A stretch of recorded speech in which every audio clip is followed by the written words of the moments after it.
Sejumlah fakta baru terungkap dalam rekonstruksi kasus mutilasi Kalibata City. Salah satunya adalah kedua tersangka Fajri dan Laili memang berencana membunuh korban jika tidak berhasil memeras harta benda korban.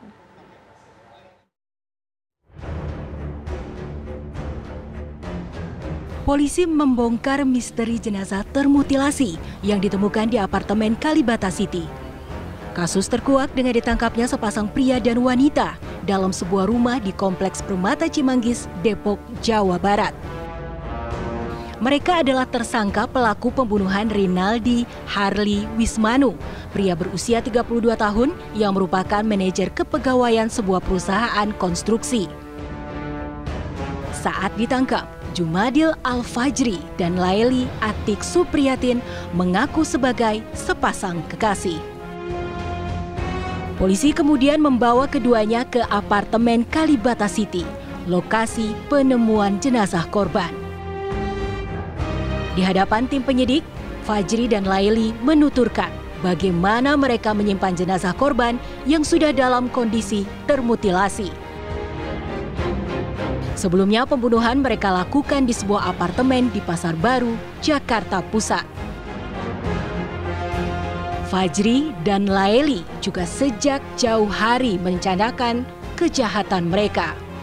Berawal dengan Laili yang berkenalan dengan korban melalui aplikasi pertemanan. 5 ini awal dilakukan perencanaan, jadi secara random rencananya di awal. Faktanya terjadinya berhasilnya apa yang direncanakan kedua pelaku ini baru pertama kali. Sebelumnya ini belum dilakukan. Namun demikian hubungan antara tersangka LL dan korban RH ini sudah kenal setahun sebelumnya. Jadi pada saat mengaktifkan lagi aplikasi yang sudah ada, ini secara otomatis berhubungan antara punyanya korban dan tersangka LL sehingga mereka menjanjikan ataupun berjanji untuk melakukan pertemuan di tanggal 9 sebelum kejadian mutilasi. Laili berpura-pura mencintai Rinaldi. Ia juga yang membujuk pria berusia 32 tahun itu untuk datang ke lokasi eksekusi. Dua pelaku, sepasang kekasih ini merencanakan membunuh korban karena motif ingin menguasai harta bendanya. Untuk merencanakan untuk menghabisi korban, ya, saudara RHW tadi, ya, tanggal 9 masuk, rupanya DAF ini sudah mendahului masuk ke apartemen tersebut. Mereka DAF ini mereka kemudian bersembunyi di kamar mandi. Di kamar mandi. Nah, kedatangan korban dengan saudara LAS itu awalnya sempat mereka berbincang kemudian berhubungan, ya. Nah, ketika berhubungan itulah kemudian DAF keluar.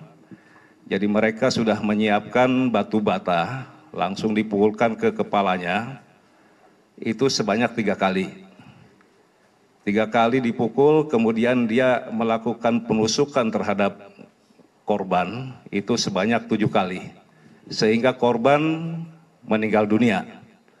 Nah, mereka kebingungan mau diapakan korban ini. Ya, kalau mereka bawa mungkin dalam kondisi masih meninggal tidak kesulitan. Kemudian mereka berdua turun. Tapi sebelumnya si korban ini digeser ke kamar mandi untuk supaya tidak terlalu kelihatan mungkin kalau ada orang yang melihat. Kemudian mereka membeli golok dan gergaji, ya. Membeli golok dan gergaji, setelah mendapatkan mereka kemudian kembali ke apartemen tersebut dan melakukan mutilasi. Untuk melengkapi berkas perkara, polisi menggelar rekonstruksi pembunuhan dan mutilasi yang dilakukan Fajri dan Laili. Rekonstruksi berlangsung di Mapolda Metro Jaya dan memeragakan 37 adegan. 12 tempat kejadian perkara menjadi lokasi Fajri dan Laili merencanakan hingga melancarkan kejahatan mereka. Fajri dan Laili juga melakukan rekonstruksi mutilasi di dalam salah satu kamar apartemen di kawasan Pasar Baru, Jakarta Pusat.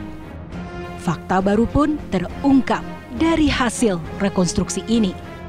Dua tersangka ini adalah merencanakan awal untuk pemerasan kepada calon-calon korban target yang akan diperas. Dengan cara adalah menggunakan aplikasi, salah satu aplikasi komunikasi yang ada, dan dipancing untuk melakukan, mohon maaf, persetubuhan di dalam satu tempat, dan seolah-olah tersangka laki-laki merupakan suaminya dan dilakukan pemerasan di situ. Apabila tidak terlaksanaan pemerasan terjadi, maka dilakukan, disepakati oleh kedua belah pihak, dilakukan eksekusi sampai dengan dilakukan pembunuhan di situ. Itu fakta pertama. Fakta kedua yang ditemukan adalah ternyata sebelum korban dieksekusi, tersangka LL ini memaksa meminta korban password handphone korban. Disinilah pintu masuknya untuk berbagai macam properti yang ada untuk mengkuras isi rekening dan seterusnya. Karena di handphone korban tersebut ada beberapa catatan yang dimiliki sehingga pelaku ini dengan leluasa mengambil milik korban. Sosok sang pelaku mutilasi Rinaldi Harley Wismanu terkuak perlahan demi perlahan. Ternyata Laili merupakan seorang sarjana. Semasa kuliah ia dikenal sebagai mahasiswi yang aktif, kritis, dan cukup pintar. Tak hanya itu, perempuan itu juga diketahui aktif di organisasi kemahasiswaan di kampusnya. Kepiawaiannya dalam mengolah kata terbukti dapat memikat hati dua pria. Sang korban Rinaldi dan kekasihnya kini yang juga tersangka, Fajri. Fajri bahkan diketahui sebelumnya sudah berkeluarga. Kini, sepasang kekasih Fajri dan Laili harus berada di balik jeruji besi untuk mempertanggungjawabkan perbuatan sadis mereka. Atas kejahatan yang mereka lakukan, polisi menerapkan pasal berlapis dengan hukuman maksimal pidana mati atau penjara seumur hidup. Tim TV One mengabarkan.